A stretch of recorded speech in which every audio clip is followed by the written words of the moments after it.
আসসালামু আলাইকুম ভিউয়ার্স, আশা করি সবাই ভালো আছেন, সুস্থ আছেন। তো আজকে আমরা রান্না করব হচ্ছে ইলিশ মাছ দিয়ে বেগুন দিয়ে রান্না করব। ফুপু কড়াইতে তেল দিয়ে দিয়েছে, আর এখানে জিরা আর কালি জিরা নিয়েছে অল্প পরিমাণ। এখন ফুপু পেঁয়াজ দিয়ে দিবে এটাতে। পেঁয়াজটা ডার্ক কালার হলে তারপরে ফুপু এটাতে মশলা দিবে। পরিমাণ মতো লবণ দিয়ে নিচ্ছে।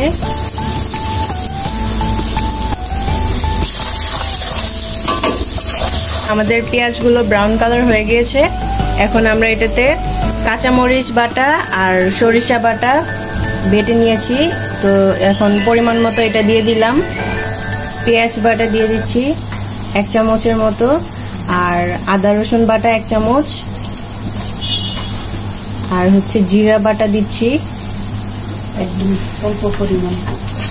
অল্প পরিমাণে জিরা বাটা দিয়ে নিচ্ছি। তো এখন সবগুলো ইনগ্রেডিয়েন্টস মিক্স করে নিব। পরিমাণ মতো হলুদের গুঁড়া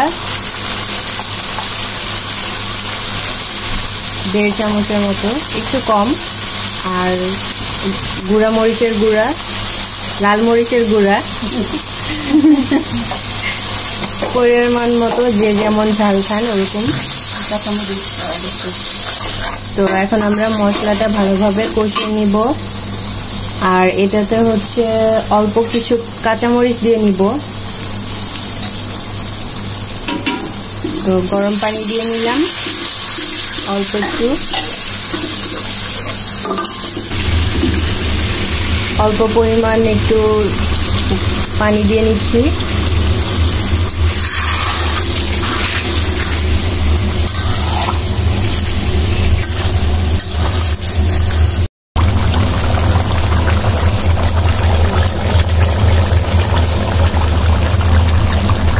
মাছটা কষিয়ে নিচ্ছি। এখন আমরা মাছটা নামিয়ে নিলাম। তো এখন মাছগুলো যেহেতু ভুনা করার মাছ, তো আমরা এখন মাছগুলো আরেকটা পাত্রে রেখে দিব, মানে এখন যেহেতু না এলে যায়। তো ফুপু এখন ওই বোলটাতে রাখবে ইলিশ মাছগুলো, যাতে ভেঙে না যায় সবগুলো।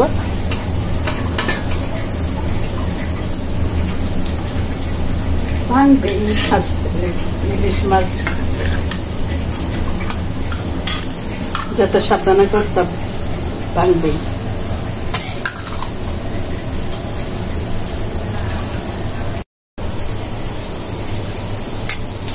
তো আমাদের ইলিশ মাছগুলো উঠানো হয়ে গিয়েছে। এখন আমরা এটাতে বেগুন আর আলু দিব, তাই না? বেগুন আর আলু কেটে নিয়েছি, এখন এই মশলাটাতে দিয়ে দিব।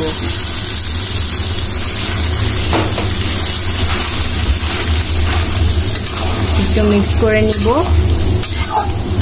বেগুন আর আলুগুলো কষিয়ে নিব।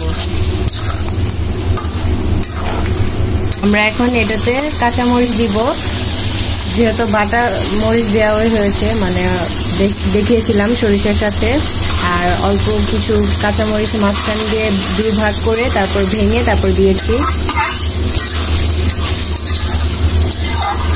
তো আমাদের বেগুনগুলো কষানো হয়ে গেলে তারপর আমরা ইলিশ মাছগুলো দিয়ে দিব উপর দিয়ে। আমাদের বেগুনগুলো কষানো হয়ে গিয়েছে। তো এখন আমরা ইলিশ মাছের উপর দিয়ে বেগুনগুলো ঢেলে দিব।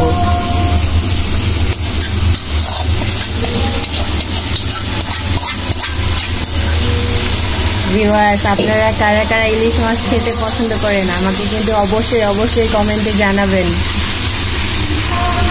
পরিমাণ মতো গরম পানি দিয়ে নিচ্ছি।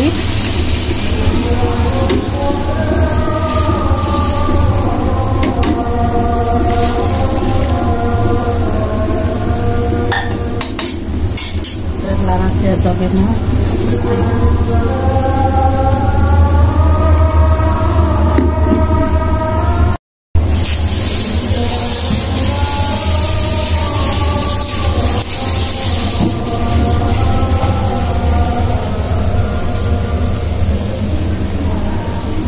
এখন আমরা ঢেকে দিব। 10-15 মিনিট রান্না করব, আর একটু 10-15 মিনিট রান্না করে তারপর আমরা নামিয়ে ফেলবো।